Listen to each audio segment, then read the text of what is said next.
Shalom youth and teens, apa kabar semuanya? Semoga hari dalam kondisi yang lebih sehat lagi, lebih baik lagi tentunya bersama-sama dengan Tuhan.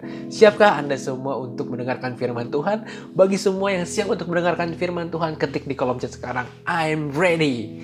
Let's go, ketik I'm ready. Oke, I got it.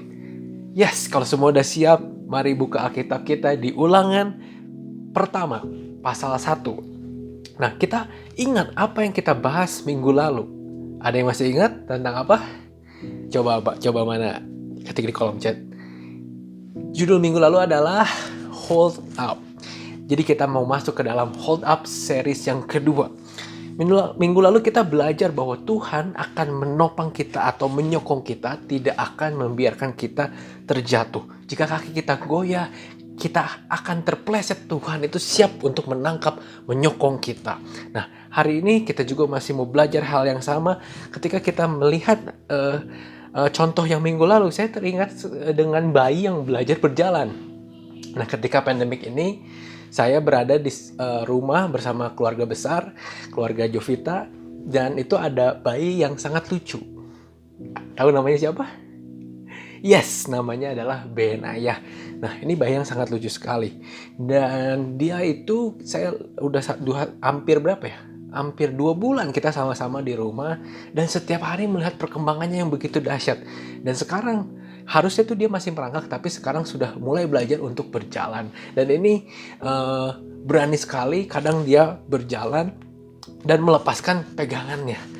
Bayangkan, saya orang yang saudaranya sih, saya adalah uncle gitu kan disebutnya, tapi ketika melihat dia hampir terjatuh itu jantung kayak mau copot, udah tahan nafas karena ya, takut sampai jatuh. Nah, bayangkan apa yang dirasakan oleh papanya kalau melihat bayi ini, Benayah yang baru mau jalan ini hampir terjatuh.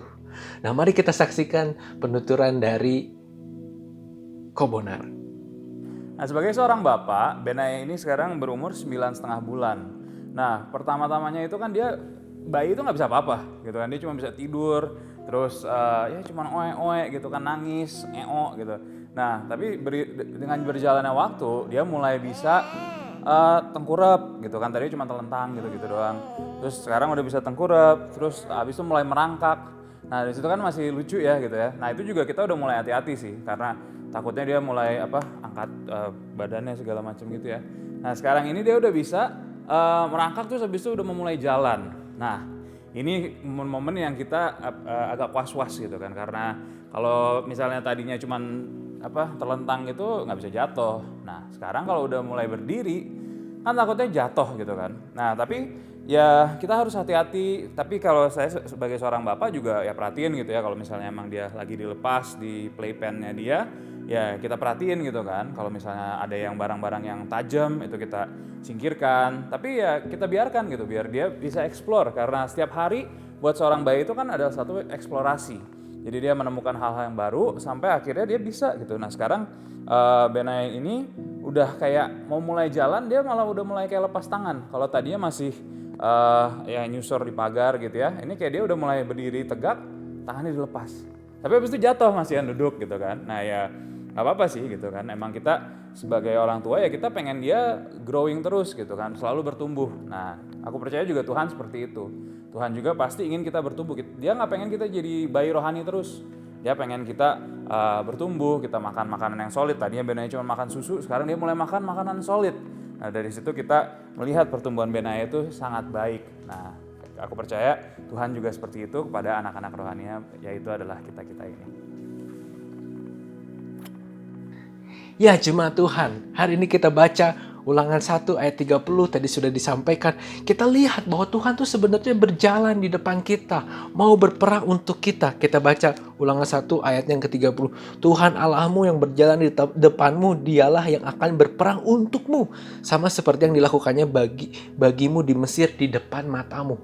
Ingat, bangsa Israel di Mesir mengalami perbudakan, tetapi Tuhan mengirimkan tulah, akhirnya bangsa Israel bisa keluar dari Mesir. Lalu diingatkan lagi oleh Musa bahwa di ayat 31, Dan di padang gurun di mana engkau melihat bahwa Tuhan Allahmu mendukung engkau seperti seorang mendukung anaknya sepanjang jalan yang kamu tempuh sampai kamu tiba di tempat ini. Jadi kita lihat tadi gimana seorang bapak menuntut anak yang baru belajar jalan, yang ya bukannya selalu dituntun tetapi dibiarkan agar bisa jalan. Bukan terus dipegangin, digendong, bukan, tetapi didukung agar ayo kamu bisa, ayo kamu bisa, ayo kamu bisa sampai ke tanah perjanjian. Selalu didukung, tapi tidak akan dibiarkan terjatuh. Tentunya ketika akan terjatuh, akan slip, langsung ditangkap. Nah, di ayat yang ke-33 Tuhan juga memimpin bangsa Israel dengan tiang awan dan tiang api, menunjukkan kemana harus belok, kemana harus jalan, kapan harus berhenti, kapan harus jalan. Dan teman-teman tahu di padang gurun adalah tempat yang ekstrim suhunya. Jadi di sana itu kalau siang panas banget, kalau malam dingin banget. Ya, makanya kalau siang ditutupin dengan tiang awan. Jadi waktu itu belum ada air conditioner, tetapi bangsa Israel udah pakai air conditionernya Tuhan. Ketika malam belum ada heater di sana, gak usah nyalain api unggun, tetapi bangsa Israel dihangatkan oleh tiang api daripada Tuhan. Ini penyertaan Tuhan, dukungan Tuhan terhadap anaknya, terhadap bangsa yang dikasihnya, bangsa Israel yang sangat luar biasa. Nah, tetapi kita perhatikan apa yang dilakukan oleh jemaat Israel kepada Tuhan yang begitu mengasihi, begitu mendukung. Yang pertama di ayat 26. Tetapi kamu tidak mau berjalan ke sana, kamu menentang titah Tuhan Allahmu.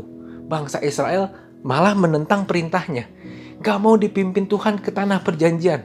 Bahkan bangsa Israel sempat bilang kepada pemimpinnya, kepada Musa, kenapa kita gak balik lagi ke Mesir? Di Mesir itu walaupun diperbudak dapat makan, dapat minum, bisa tidur. Sedangkan di padang gurun itu berbahaya. Gak ada makanan, gak ada air. Minum air pahit. Makanan gak ada. Bahkan banyak ular. Ketika dipatuk ular banyak yang mati. Kondisinya ekstrim. Mereka berpikir ini bukannya dibebaskan, tetapi dari satu lubang masuk ke lubang yang lain. Makin merana. Yang kedua, mereka dalam hati menggerutu. Ayat 27. Kamu menggerutu di dalam kemahmu serta berkata, karena Tuhan membenci kita, maka ia membawa kita keluar dari tanah Mesir untuk menyerahkan kita ke dalam tangan orang Amori supaya dimusnahkan. Bayangin, ini yang namanya negative thinking terhadap Tuhan. Gimana sih caranya Tuhan yang baik itu masa bikin keluar bangsa Israel untuk membinasakannya? Ya nggak mungkin. Tuhan ingin mendukung bangsa Israel sampai ke dalam tanah perjanjian. Ini udah nggak waras bangsa ini. Kenapa? Karena bilang Tuhan itu jahat. Apakah ada teman-teman di rumah yang hari ini bilang Tuhan jahat? Ingat, Tuhan itu membawa kita sampai sekarang bukan untuk membinasakan kita, tetapi Tuhan ingin kita semua selamat, mendapatkan kehidupan yang kekal, dan juga dilindungi di dalam perlindungan Tuhan, kecukupan Tuhan di dalam hidup kita di bumi ini. Pakai akal sehat kita. Tuhan yang baik masa mau membinasakan ciptaannya yang agung, yaitu manusia. Bahkan Tuhan itu sampai datang ke dunia ini rela mati di kayu salib hanya untuk kita. Masa kita akan dibinasakan? Tentunya enggak. Tuhan menuntun kita sampai hari ini, mengizinkan hal ini terjadi, hari ini terjadi, kondisi sekarang terjadi, karena Tuhan punya rencana sesuatu, bukan untuk menghancurkan kita, tetapi untuk mendukung kita menjadi lebih baik. Yang ketiga, bangsa Israel bukannya bersyukur, tetapi tadi dia udah menentang, menggerutu lagi, dan menyerah. Melihat cobaannya terlalu besar. Ayat 28 dikatakan, kemana pula kita maju, saudara-saudara kita telah membuat hati kita tawar dengan mengatakan orang-orang itu lebih besar dan lebih tinggi daripada kita. Kota-kota di sana besar dan kubu-kubunya, defense-nya itu sampai ke langit. Jadi temboknya tinggi-tinggi sekali, kita nggak bisa tembus. Gimana caranya kita merebut tanah perjanjian? Bangsa yang tinggal di tanah perjanjian, bangsa yang besar, raksasa. Mereka berpikir, masa Tuhan mengizinkan mereka sampai ke sana untuk mati? Bayangkan, otak yang mereka punya itu sudah tercemar. Padahal kita lihat di 1 Korintus 10 ayat 13. Pencobaan-pencobaan yang kamu alami ialah pencobaan-pencobaan biasa yang tidak melebihi kekuatan manusia. Sebab Allah setia dan karena itu ia tidak akan membiarkan kamu dicobai melampaui kekuatanmu. Ketik sekarang juga, ini cobaan biasa. Biasa. Ini cobaan biasa. kita pasti sanggup melewatinya. Kenapa? Karena Tuhan gak mungkin memberikan cobaan lebih dari kekuatan kita hari ini. Kalau teman-teman ingat, kemarin saya jelaskan sedikit tentang arti kata hold up. Kata itu menarik ketika ada stripnya. Bisa berarti lintangan dan lain sebagainya. Tetapi kata tersebut ketika dihilangkan stripnya, kata itu menjadi menyokong, mendukung, memegang, bahkan mengangkat. Jadi pandemik ini tidak akan membuat kita terjatuh, tetapi pandemik ini akan menjadi kesempatan bagi Tuhan untuk mengizinkan kita bertumbuh, grow. Tetapi pertanyaannya pasti sama. Apakah Tuhan masih mendukung kita pada zaman ini? Karena hari ini di tengah kondisi seperti sekarang, ada nggak yang lihat tiang awan? Ada nggak yang lihat tiang api? Nggak ada kan? Kalau lihat fire di kolom chat itu bisa. Coba sekarang kasih fire. Kemarin ada yang bilang di laptop nggak ada emoticon fire. Dia udah kasih aja ketikan bakar. Fire. Bisa kan? Tetapi ada nggak sih sekarang dari kamu semua yang pernah melihat tiang awan dan tiang api? Tentunya nggak pernah kita lihat lagi. Nah, apa yang meyakinkan kita bahwa Tuhan hari ini masih mendukung kita? Ayo ambil Alkitabnya atau di dalam website, masuk ke dalam Alkitab, kita lihat ayat yang lain di Yohanes. Yohanes 14. Kita buka ayatnya Yohanes 14. Semua dapat? Yang dapat bilang amin. Sekarang di chat ketik amin. Oke? Belum dapat? Oke, ditungguin. Biasakan pakai webnya. Kalau nge-lag boleh di-refresh. Nah, oke, amin. Ya, sekarang kita baca Yohanes 14 ayat 16 sampai dengan 18. Aku akan minta kepada Bapa dan ia akan memberikan kepadamu seorang penolong yang lain, supaya ia menyertai kamu selama-lamanya, yaitu Roh kebenaran. Dunia tidak dapat menerima dia, sebab dunia tidak melihat dia dan tidak mengenal dia. Tetapi kamu mengenal dia, sebab ia menyertai kamu dan akan diam di dalam kamu. Ayat 18 penting. Aku tidak akan meninggalkan kamu sebagai yatim piatu. Aku datang kembali kepadamu. Teman-teman perhatikan di sini. Roh kebenaran akan menjadi penolong kita, dan itu adalah yang dijanjikan oleh Tuhan. Tuhan tidak akan meninggalkan kita sendirian. Tidak akan membiarkan kita jadi yatim piatu. Tetapi saya tidak pernah merasakan menjadi yatim piatu. Mungkin banyak dari teman-teman juga tidak pernah merasakan. Waktu itu saya mengobrol dengan teman saya, teman baik, sahabat saya. Bagaimana rasanya ditinggalkan seorang bapak. Dia ditinggalkan ayahnya umur 17 tahun. Dan memori yang diingat adalah ayahnya adalah orang yang bijak, selalu mengasihi, memberi ajaran value-value untuk hidup anak ini menjadi berguna. Lalu dia kesepian. Dan apa yang dia sadarin setelah kehilangan oleh ayahnya adalah dia sadar bahwa punya keluarga yang ada sekarang itu harus dinikmati momen demi momen, menghormati ibu yang masih ada, menghargai kakak-kakaknya yang masih ada, dan percuma juga bersedih-sedihan juga nggak akan semuanya kembali karena dia percaya bapaknya sudah bahagia di surga dan dia mau pakai waktu yang terbaik untuk bareng sama keluarganya. Dan dia juga berpesan kepada orang-orang yang masih memiliki orang tua bersama-sama dengan kita sekarang, seperti yang ada di dalam rumah. Mungkin ada yang nonton pakai gadgetnya masing-masing, orang tuanya kan ada. Nah, pakai waktu yang ada sekarang untuk bisa bangun hubungan bersama keluarga. Dan dia bilang, di saat stay at home ini, gunakan kesempatan ini untuk ngobrol, untuk bangun relasi, bangun momen bersama keluarga. Karena jangan jadi menyesal kalau kita ada masalah sekarang sama keluarga. Kita nggak tahu umur orang, kita nggak tahu umur di tangan Tuhan. Jangan sampai dia bilang kita minta maaf kepada orang tua kita di depan peti matinya ketika orang tua kita sudah meninggal. So ini saya melihat bahwa ditinggalkan seseorang itu benar-benar rasanya itu tidak bisa terungkapkan. Jadi para murid itu sangat ketakutan ditinggalkan oleh Yesus. Tetapi hari ini saya mau bilang, teman-teman, ketika teman-teman masih punya orang tua di rumah, Mari hormati orang tua. Kolose 3 ayat 20, hai anak-anak, taatilah orang tuamu dalam segala hal, karena itulah yang indah di dalam Tuhan. Mungkin cerewet, mungkin banyak aturan, tetapi itu demi kebaikan kita. Dan ini untuk orang tua yang menonton, mungkin ada juga.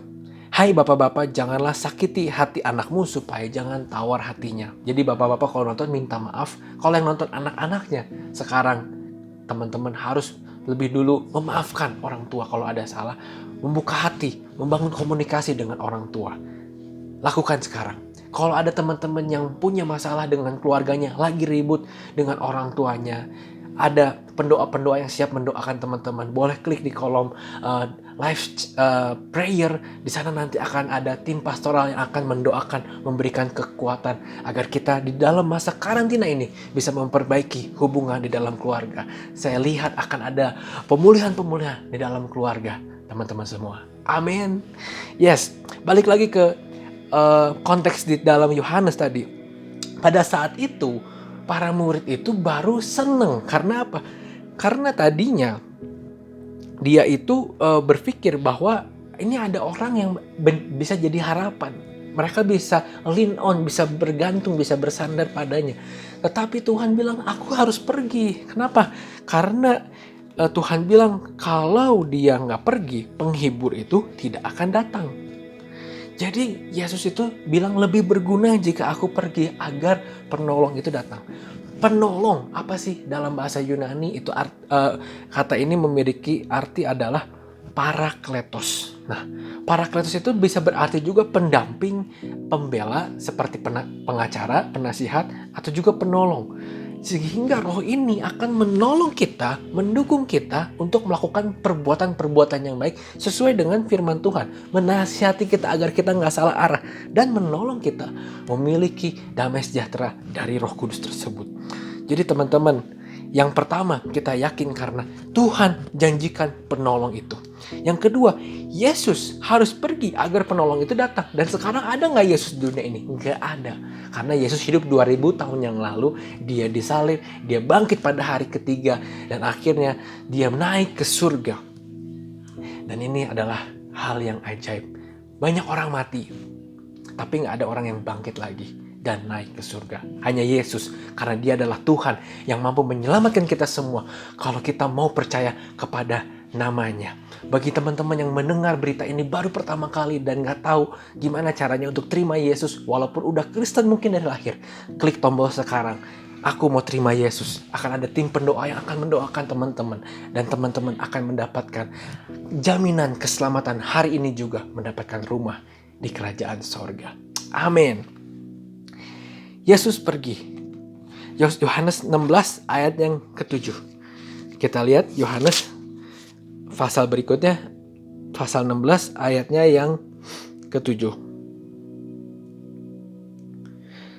Namun benar yang kukatakan ini kepadamu adalah lebih berguna bagi kamu jika aku pergi. Sebab jikalau aku tidak pergi, penghibur itu tidak akan datang kepadamu. Tetapi jikalau aku pergi, aku akan mengutus dia kepadamu. Dan kalau ia datang, ia akan menginsafkan dunia akan dosa, kebenaran, dan penghakiman. Nah, teman-teman, ini adalah sesuatu yang dahsyat. Yesus pergi untuk kembali. Yesus pergi agar Roh Kudus turun. Jadi dia pergi untuk kembali pada saat nanti dia datang untuk mengakhiri masa antikris. Kita akan rapture bersama-sama dengan Tuhan. Dia akan datang kembali dengan cara yang sama seperti dia naik. Jadi dia akan datang kembali dari atas turun. Bukan sebagai bayi yang lemah lagi, tetapi dia akan datang dengan kuasa. Dan kita akan mendapatkan satu kesempatan untuk mendapatkan tubuh kemuliaan. Nah, tetapi ketika Yesus belum datang lagi, dia kirim penolong. Dia kirim Roh Kudus untuk datang. Karena kita sangat membutuhkan itu. Kita nggak bisa terima Tuhan tanpa Roh Kudus. Kita nggak bisa hidup benar. Kita punya perasaan bersalah, mau bertobat, nggak mau melakukan hal dosa lagi. Itu semua dikerjakan oleh Roh Kudus. Roh Kudus akan mendukung kita untuk hidup benar. berhasil mencapai garis akhir dalam perjalanan iman kita di dalam tubuh jasmani ini. Mendukung kita agar kita tidak jatuh dalam dosa. Mendukung kita untuk melakukan kebenaran, insaf dari dosa-dosa, dari godaan daging yang lemah. Jadi Roh Kudus adalah yang mendukung kita hari ini. Kalau dulu tiang awan, tiang api terlihat spektakuler, tetapi hari ini Roh Kudus tidak terlihat tetapi terasa di dalam hati. Lebih baik terlihat atau terasa. Lebih baik terasa karena kalau kamu bisa merasakan, bisa mengimaninya, maka kamu akan melihatnya.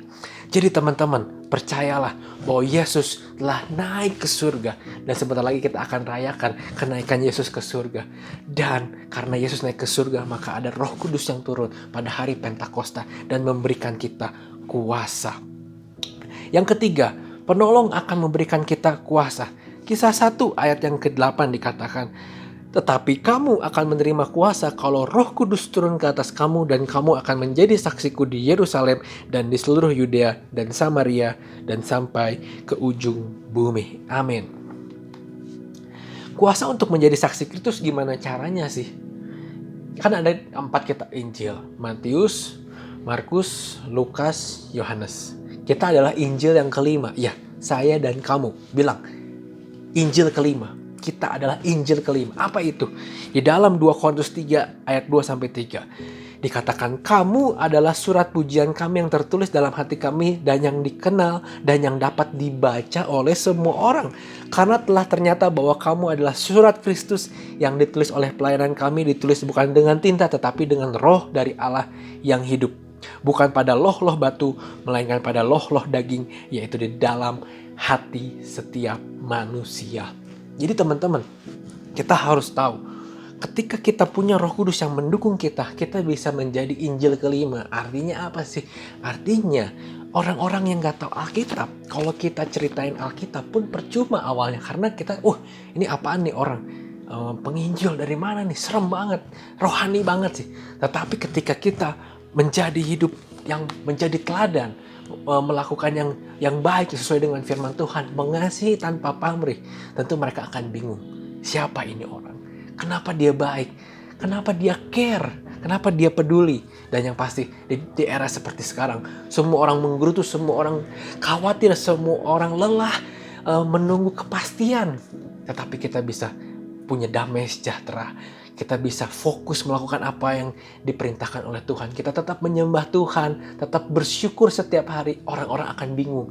Kenapa ini orang masih bisa damai sejahtera?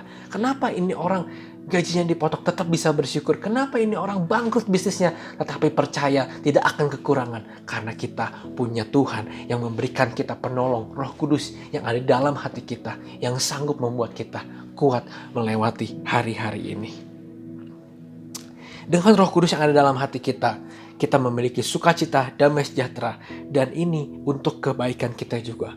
Kuasa itu memang untuk membuat orang-orang di sekitar kita bertobat terima Yesus. Yes, that's right. Tetapi kuasa itu juga akan membuahkan hasil.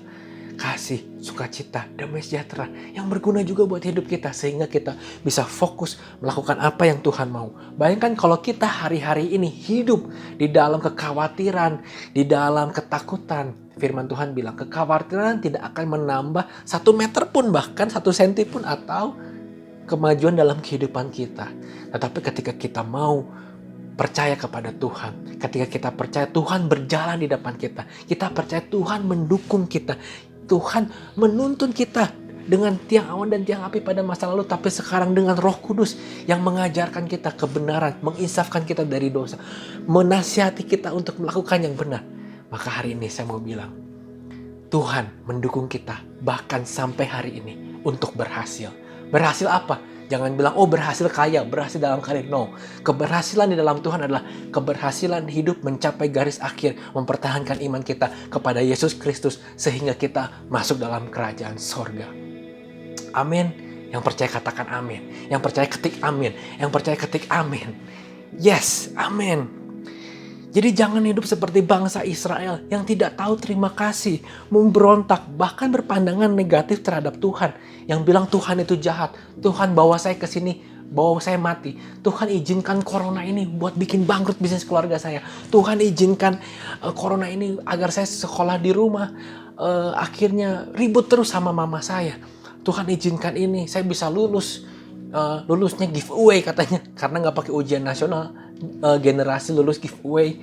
Jadi saya gak bisa ujian. Padahal saya udah siapkan bimbel untuk ikut ujian nasional. Saya nyesel banget gak ikut ujian nasional. Saya gak tahu itu nyesel atau bersyukur teman-teman disitu. Tetapi jangan bilang Tuhan itu jahat, karena Tuhan itu baik. Tuhan itu, kita belajar minggu lalu, Tuhan itu menopang kita, tidak akan membiarkan kita jatuh. Hari ini kita belajar, Tuhan mengizinkan kita untuk belajar seperti bayi belajar berjalan. Mungkin jatuh, tapi tidak biarkan bayi itu terbentur kepalanya, akan ditangkap oleh Tuhan.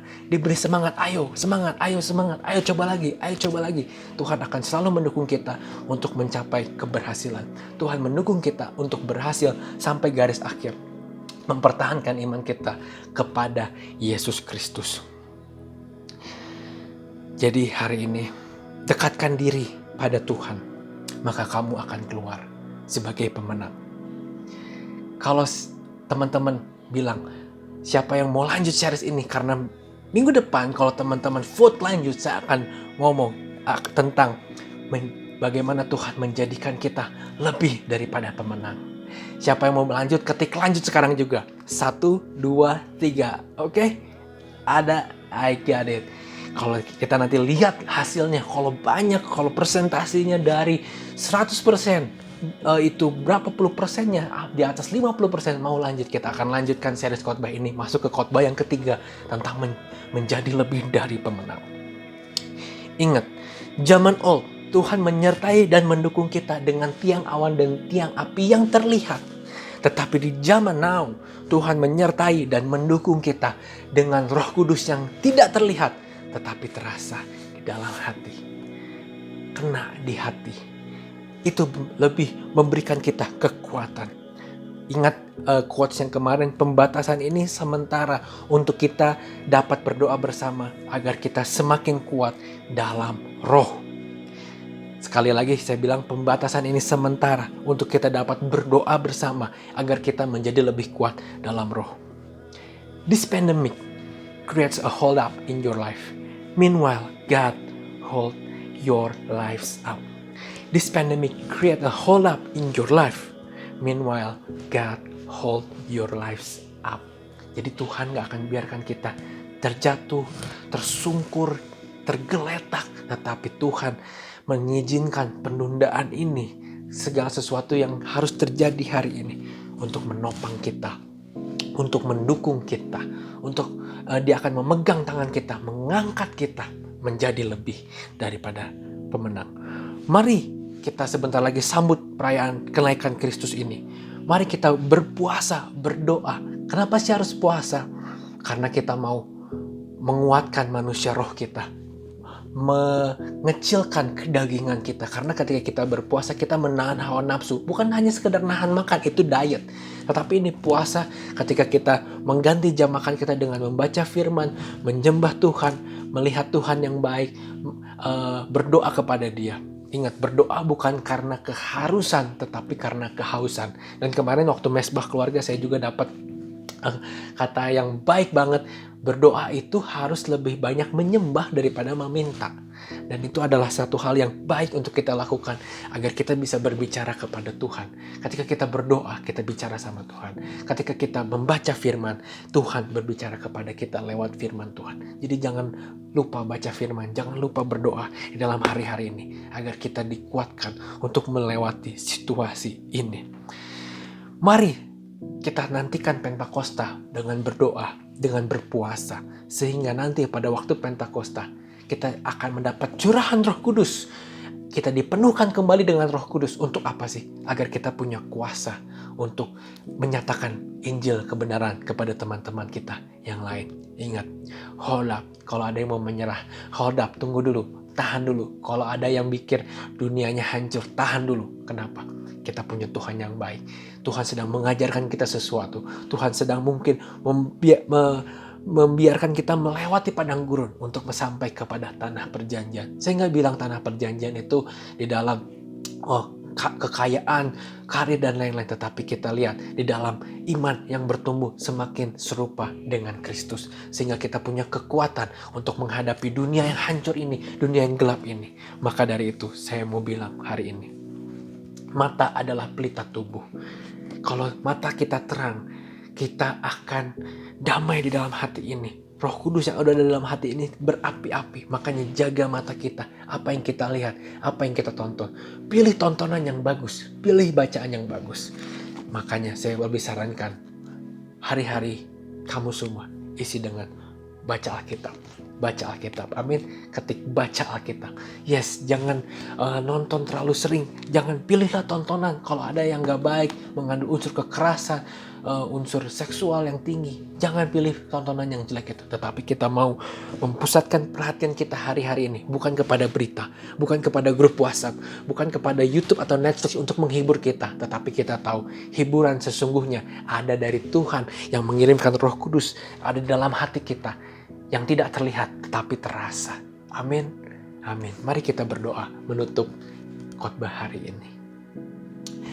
Bapa, hamba-Mu berdoa, terima kasih Tuhan buat firman yang telah Kau sampaikan, bahwa kami semua tidak Engkau tinggalkan Tuhan, tidak Engkau bawa sampai titik ini hanya untuk binasa, tetapi kami percaya di masa sekarang Engkau tetap mendukung kami, Kau tetap mensupport kami, bahkan Kau telah kirimkan Roh Kudus, Parakletos, menjadi penolong kami, penasihat kami, agar kami bisa melakukan hal yang baik, yang benar, yang sesuai dengan kehendak-Mu Tuhan.